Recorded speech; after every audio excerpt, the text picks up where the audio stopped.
अस्सलाम वालेकुम ladies and gentleman. उम्मीद है सारे दोस्त खैरियत से होंगे। मैं आज सबसे पहले तो आपसे ये पूछना चाहूँगा कि क्या आपने मेरा ये जो यूट्यूब चैनल है, क्या आप इसको सब्सक्राइब कर चुके हैं और क्या आप इसको अपने बाकी दोस्तों के साथ भी शेयर करते हैं या नहीं करते? अगर नहीं करते तो ज़रूर किया करें। आज की वीडियो बहुत सारे दोस्त चूँकि मुख्तलिफ़ औक़ात में मुख्तलिफ़ सवालात करते रहते हैं। मैं कोशिश करूँगा कि बग़ैर किसी का नाम लिए, बग़ैर किसी रेफ़रेंस के, मैं जो सवालात होते हैं या हो सकता है मैं सवालात की बात ना करूँ, मैं अपने सिर्फ डायरेक्टली जवाबात आपको देता जाऊँ और बहुत सारे दोस्तों के बहुत सारे शायद कॉन्सेप्ट्स जो है वो क्लियर हो जाएंगे। तो फर्स्ट ऑफ ऑल तो मैं इस चीज़ की तरफ आना चाहूँगा कि जैसे कई लोग हैं, कई नहीं बल्कि बेशुमार लोग हैं कि जिनका एक अमूमी क्वेश्चन जो होता है मुझसे कि सर बिज़नेस बहुत है, बिज़नेस इन हैंड भी बहुत है, और आप अपनी राय दें कि इन हालात व वाक़यात में हम क्या करें, आपको क्या नज़र आ रहा है, मामलात किस तरफ जा रहे हैं। तो मेरा उनको एक बड़ा सिंपल सा एक आंसर होता है। मैं उनको एक किस्सा सुनाया करता हूँ, शॉर्ट सा आपको भी सुना देता हूँ यहाँ पे।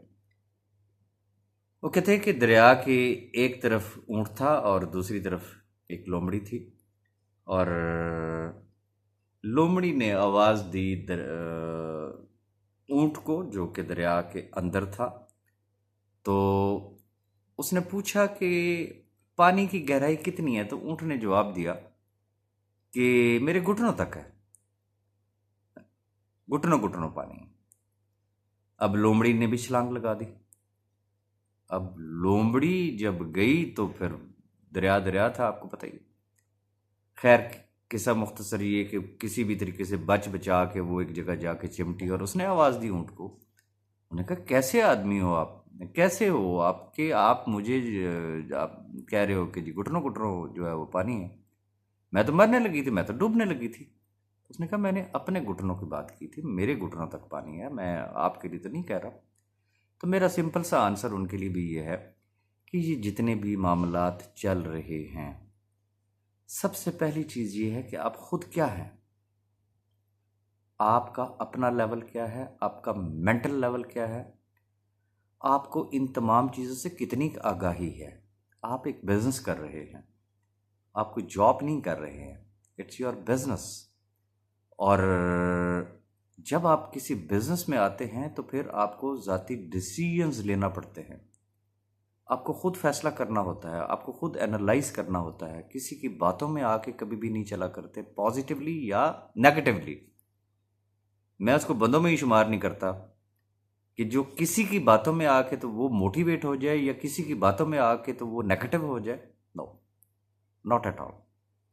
तो गुजारिश ये है, मेरे नज़दीक ये जितने भी मामलात हैं, मेरे ये घुटनों को छोड़ दें, ये मेरे टखनों तक है। अपने बारे में फ़ैसला आप खुद करें। मेरा सवाल आपसे सिर्फ इतना है, क्या आप जानते हैं who is mister Saifur Rahman Khan Niazi? क्या आप उनके पास्ट से मुतल्लिक जानते हैं, उनकी कमिटमेंट्स से मुतल्लिक जानते हैं? जब मैं दोस्तों से एक सवाल पूछता हूँ कि डू यू ट्रस्ट नियाज़ी साहब, वो कहते हैं जी 100%। भाई आप ट्रस्ट भी करते हैं फिर भी आप डबल माइंडेड हैं, तो मैं इसको क्या कहूँगा। यहाँ पे मुझे फिर एक और किस्सा याद आ गया है, शॉर्ट करके मैं आपको बताऊंगा। वो कहते हैं कि किसी मस्जिद में जुम्मे का खुतबा हो रहा था, तो मौलाना साहब जो है वो अपने धुआंधार खुतबे में उन्होंने इरशाद फरमाया, बिस्मिल्लाह की बरक़ात बता रहे थे। शॉर्ट करके मैं आपको बताऊंगा कि उन्होंने कहा कि बिस्मिल्लाह के फ़ज़ाइल वो हैं कि आप बिस्मिल्लाहिर्रहमानिर्रहीम पढ़ के अगर दरिया में भी कदम रखेंगे तो दरिया भी आपको रास्ता दे देगा। तो वहाँ पे एक चरवाहा बैठा हुआ था जिसकी कोई 200-400 को भेड़ बकरियाँ थीं। वो बेचारा अपनी भेड़ बकरियों को, जिसे कहते हैं ना, चराने के लिए दरिया की दूसरी साइड पे जाता था, जो कि उसका एक बड़ा लंबा एक उसका रास्ता पड़ता था। उसने जब मौलाना की बात सुनी तो वो बड़ा हैरान हुआ। उन्होंने कहा है इतना आसान काम है। उसने वो बात अपने पल्ले बांध ली। उसने यकीन किया कि मौलाना साहब कह रहे हैं तो ठीक कह रहे होंगे कि बिस्मिल्लाहिर्रहमानिर्रहीम पढ़ के मैंने कदम रखना है और मुझे रास्ता मिल जाएगा। उसने सेम एज इट इज किया। उसका पहला दिन था, उसने बिस्मिल्लाहिर्रहमानिर्रहीम पढ़ा, दरिया में उसने कदम रखा, पानी ने उसको रास्ता देना शुरू कर दिया। अब बकरियां उसके पीछे पीछे, उसने दरिया अबूर किया, उसने कहा अल्हम्दुलिल्लाह, और उसने मौलाना का भी दिल में बड़ा शुक्र अदा किया, यार मौलाना ने तो मेरे लिए बड़ी आसानी पैदा कर दी। शाम को वापस आने लगा, फिर उसने बिस्मिल्लाह पढ़ी, दरिया ने फिर रास्ता दे दिया, घर आ गया। अब उसकी एक रूटीन बन गई। एक दिन वही खतीब साहब, वही मौलाना साहब दरिया किनारे कहीं वॉक के लिए गए, इवनिंग वॉक के लिए गए होंगे, तो वो खड़े हैं, वो देख रहे हैं कि सामने से कोई अल्लाह का बंदा, उसने दरिया में कदम रखा है और वो चलता आ रहा है और पानी उसको कदम दे रहा है। वो कह रहे सुभान अल्लाह, सुभान अल्लाह, सुभान अल्लाह।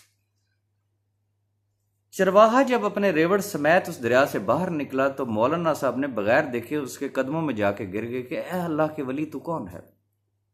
अब मौलाना साहब उसके कदमों में, वो मौलाना साहब के कदमों में।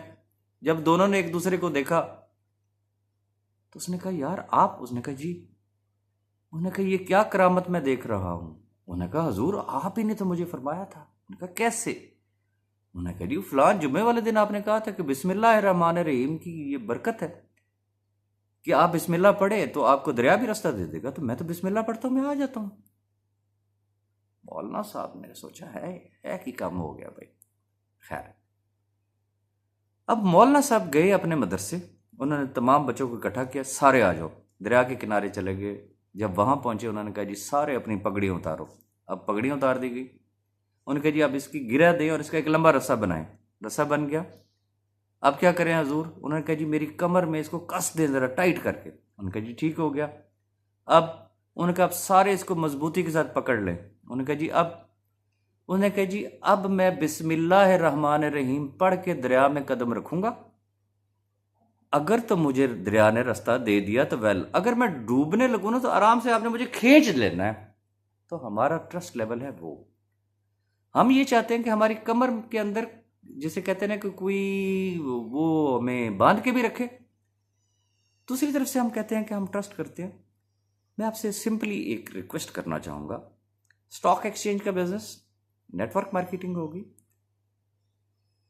It's the business of risk. मैं रिपीट करूंगा, it's the business of risk. Are you risk taker. Number 2, अगर आप खुद क्लियर नहीं है ना, मुझे ये बता दें कि क्या आपसे कोई गन पॉइंट पे ये बिजनेस करवा सकता है। सैफ साहब करवा सकते हैं, मैं करवा सकता हूं, या कोई और दूसरा शख्स करवा सकता है। वेरी फ्रेंकली, अगर आपको नहीं समझ आ रही तो एक काम आप करना भी चाह रहे हैं, ग्रुपों में अगर आप चले जाएं तो 24 घंटे बस लगे हुए हैं, लगे हुए हैं, लगे हुए हैं, लगे हुए हैं। जब किसी से बात कर लो कहते हैं सर बिजनेस बड़ा है, सैफ साहब पे भी ट्रस्ट है। फिर ये सब क्या है भाई। बात करते हैं ना लोग विड्रॉल वगैरह के हवाले से, कितना एक विड्रॉल होगा। वो लोग जो दावा करते हैं कि हमारे पास इतना बड़ा बिजनेस पड़ा हुआ है, साथ उनका यह भी दावा है कि हमें अल्लाह के बाद सैफ साहब पे 100% ट्रस्ट है। लिख के रख ले, अगर वाकई आप सच बोल रहे हैं ना, मैं फिर रिपीट करूंगा, अगर आप सच बोल रहे हैं तो जितना होल्डिंग बिजनेस है वो अगर आज भी सबमिट कर दिया जाए तो क्या कल विदड्रॉल का इशू रहेगा। दोनों में से एक बात करें, या तो ये कहें कि सैफ साहब पे ट्रस्ट नहीं है, हमने काम रोक के रखा हुआ है, हमने बिजनेस रोक के रखा हुआ है कि जब तक ये सारी चीजें ठीक नहीं होगी हम नहीं करेंगे submit. Be fair and clear. या ये कहें कि भाई हम तो करना चाह रहे लेकिन लोग नहीं करना चाहते। तो इन चीजों से प्लीज आप बाहर निकलें। बाकी रह गई बात र्यूमर्स की, मैं हालांकि हिस्सा नहीं था इसका, लेकिन पिछले 4 सालों से मैं भी बहुत कुछ सुनता आ रहा हूं, अब भी सुन रहा हूं, रोज देख रहा हूं। याद रखिएगा, नेटवर्क मार्केटिंग, इसमें कामयाब सिर्फ वो शख्स है जिसके पास प्रॉब्लम्स का सॉल्यूशन है। ट्रबल क्रिएटर्स, प्रॉब्लम्स क्रिएटर इस प्रोफेशन के अंदर कभी भी कामयाब नहीं हो सकते। अगर आपके पास सॉल्यूशन है, you will be successful. Solution कहां से आएगा? अपने दिमाग को इस्तेमाल करें, चीजों को एनालाइज करें। यार इस चीज का क्या हल है, इस चीज का क्या हल है, इस चीज का क्या हल है। लकीर के फकीर ना बने, हरगिज नहीं। अपने माइंड को यूज करें। अल्लाह ने आपको बेशुमार सलाहियतों से नवाजा है, उन सलाहियतों को यूज करें। किसके ऊपर यूज करें? अपने ऊपर। फर्स्ट ऑफ ऑल अपने ऊपर। अपने आप को पॉलिश करें, अपने आप को अपडेट करें। आपके पास कितना नॉलेज है, आप कितना किसी को गाइड कर सकते हैं, आप कितना किसी को कन्विंस कर सकते हैं। ये सारी चीजें आप पे मुनहसर करती हैं। आपको खुद अगर किसी चीज के बारे में पता ही नहीं है, आप खुद डिपेंडेंट हैं किसी और के, फलां आएगा तो वो समझाएगा, फलाने को वॉइस नोट करना है तो तब जाके हमें चीज का पता चलेगा, फलाने की वीडियो देखेंगे तो हमें ये पता चलेगा। तो इस तरह से जिसे कहते हैं ना, फिर हो सकता है आप कभी कामयाब हो जाएं। अगर वाकई आप लीडर बनना चाहते हैं तो लीडर जो होते हैं वो हमेशा फिर लीड किया करते हैं ऑनरेबली, चुप चुप के नहीं, बैक पे रह के नहीं। वो हमेशा फ्रंट पे नजर आते हैं, और फ्रंट पे सिर्फ वो लोग नजर आएंगे जिनके कॉन्सेप्ट्स क्लियर होंगे, जिनको अल्लाह पे यकीन होगा, जिनको अपनी जात पे यकीन होगा। वो लोगों को गाइड करेंगे, वो अमली नमूना बनते हैं, वो पहले खुद वो काम करते हैं, फिर दूसरों को कहते हैं कि ये काम मैं कर चुका हूं, आए अब हम मिलके एक दफा फिर करते हैं। तो इन चीजों को थोड़ा सा ख्याल रखें।